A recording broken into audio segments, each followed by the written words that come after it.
Abramovich, Roman Abramovich, Roman Abramovich, Roman Abramovich, Roman Abramovich. What's up, the Chelsea? Welcome back to CBC. Welcome back to Chelsea Bola Channel. Jumpa lagi di episode ke-205. Kemarin kita sudah membahas preview match antara Arsenal versus Chelsea yang dimana skor prediction dari CBC itu exactly the same dengan apa yang terjadi di saat ini pertandingan ini. Dengan skor Chelsea kalah 1-0. Unbelievable ya. Seperti yang sudah kita bisa dan mungkin beberapa orang sudah bisa memprediksikan bahwa Chelsea itu akan kalah. Meskipun kita ketahui bahwa Arsenal itu yang seperti CBC jelaskan di preview tanpa para pemain pilar utama mereka seperti Tomiyasu, kemudian Kai Havertz, eh, Gabriel Jesus dan juga Bukayo Saka ya, semua itu cedera dan juga tidak dapat turun. Tapi mereka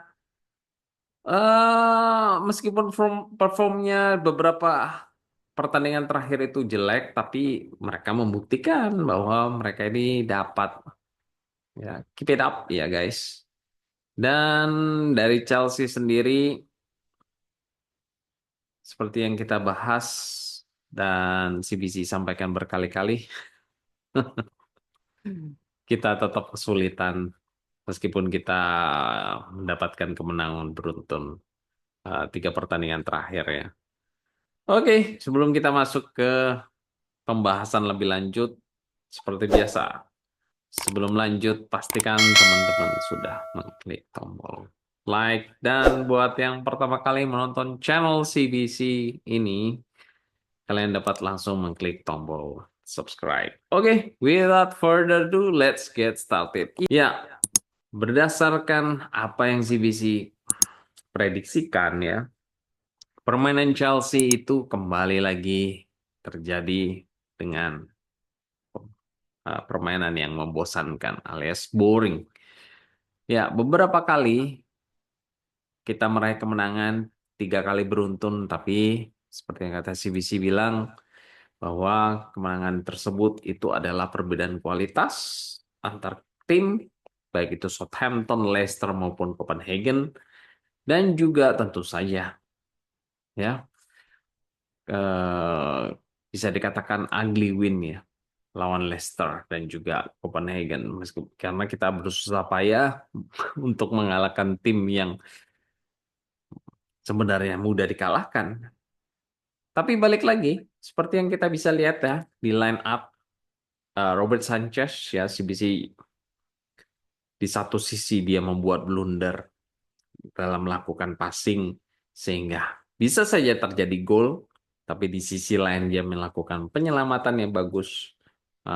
Kalau nggak salah dari sundulan Martinelli, dia dapat tepis sehingga tidak terjadi gol. Hmm, mungkin menurut CBC ya so-so lah ya penampilan dari Robert Sanchez. Kemudian di right center back Wesley Fofana ya seperti diprediksikan dapat tampil dan dia cukup solid sebenarnya. Namun yang menjadi kekhawatiran dari CBC itu adalah Levi Colwill dan tentu saja itu bisa terlihat beberapa kali Wesley Fofana melakukan interception maupun melakukan tackling itu tidak terkena kartu kuning dan juga yang terakhir kali mungkin 4 sampai 5 kali ya membuat pemain Arsenal itu terjatuh baru dia mendapatkan kartu kuning karena sebelumnya itu clear tackle semua ya. Tapi Liverpool begitu melakukan tackle intercept satu kali langsung mendapatkan kartu kuning. Ya, ini yang membuktikan bahwa Liverpool itu membutuhkan jam terbang lagi untuk dia itu dapat meningkatkan performance dari dia untuk sebagai center back. Kemudian di left center back ada Badiashile ya, sempat bertukar juga Badiashile di center back. Kemudian si Liverpool di left center back ya. Tapi Badiashile sama seperti si Sanchez ya, 11-12 tidak dalam melakukan eh, penutupan di lini pertahanan untuk mencegah Arsenal itu meng-create chance, tapi di sisi lain beberapa kali dia ini keteteran. Kemudian di defensive midfielder ada Reece James dan juga Caicedo.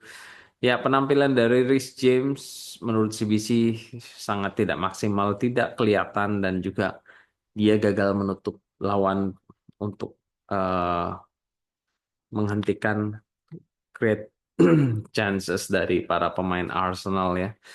Sehingga sepertinya Caicedo yang tetap bermain cukup eh, konsisten sepanjang pertandingan ini dan Reece James terlihat sekali bahwa dia ini gagal mengimbangi dari permainan dari Caicedo sehingga terlihat timpang ya. Dan CBC harapkan ini harus dikoreksi lagi oleh Enzo Maresca, mungkin dibenahi lagi siapa yang lebih pantas untuk mengisi defensive midfielder ya. Dan gladly Lavia is back dan cukup solid juga dia di sana. Kita akan lihat di pertandingan-pertandingan ke depannya apakah Levi Colwill, apakah Caicedo ini akan berpartner dengan Lavia dan uh, Enzo kembali ke box to box ya. Kemudian Cucurella tampil salah satu pemain yang terbaik bersama Caicedo. Ya, beberapa kali dia memperoleh peluang, tapi tentu saja kita tidak bisa terlalu berharap banyak untuk dia dapat klinis di depan gawang karena itu bukan tugas dia ya. Kemudian di attacking mid itu ada Enzo Fernandez ya sebagai attack mid. CBC menilai dia ini tidak berperan cukup efektif untuk mengcarry jembatan dari lini pertahanan ke lini depan ya sehingga chances yang di-create oleh Enzo Fernandez itu tidak dapat berjalan dengan baik meskipun at the end kita menguasai ball position tapi final produknya untuk mencetak gol itu tidak ada. Begitu juga dengan right winger Jadon Sancho hampir tidak kelihatan gitu dan juga Christopher Nkunku ya di left winger itu juga tidak terlalu kelihatan impact-nya ya teman-teman. Dan Pedro Neto meskipun dia berusaha keras ya untuk dia itu eh, mengeluarkan pace-nya, mengejar break to ball, tapi tidak ada rekannya untuk dia ajak untuk berkombinasi untuk mengantarkan bolanya sampai ke kotak penalti lawannya.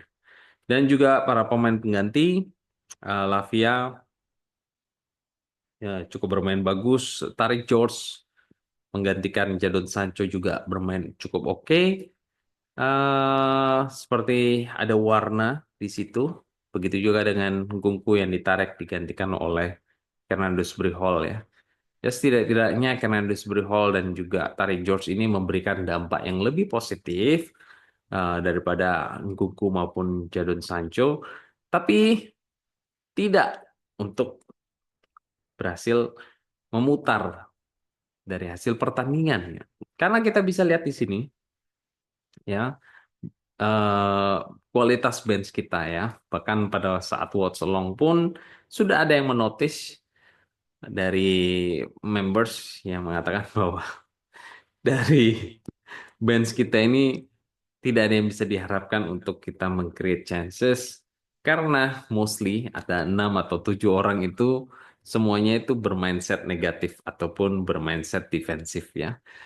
Karena hanya ada 2 yang tersedia untuk membuat lini serang kita dilakukan perubahan untuk lebih menggigit yaitu kayak Fernandes Bruyol dan juga Tarik George di mana kedua-dua opsi ini sudah kita lakukan pergantian tapi hasilnya end of productnya is nothing guys ya balik lagi ini semua adalah kebijakan dari manajemen dari Chelsea karena mereka tidak dapat melihat atau mengantisipasi apabila Nicholas Jackson itu cedera, apabila si Cole Palmer itu cedera dan itu terjadi di pertandingan kali ini. Cole Palmer itu cedera sehingga dia di bench pun itu tidak ada dan juga pelapis sebagai Nicholas Jackson striker dan juga Margue itu ternyata juga cedera.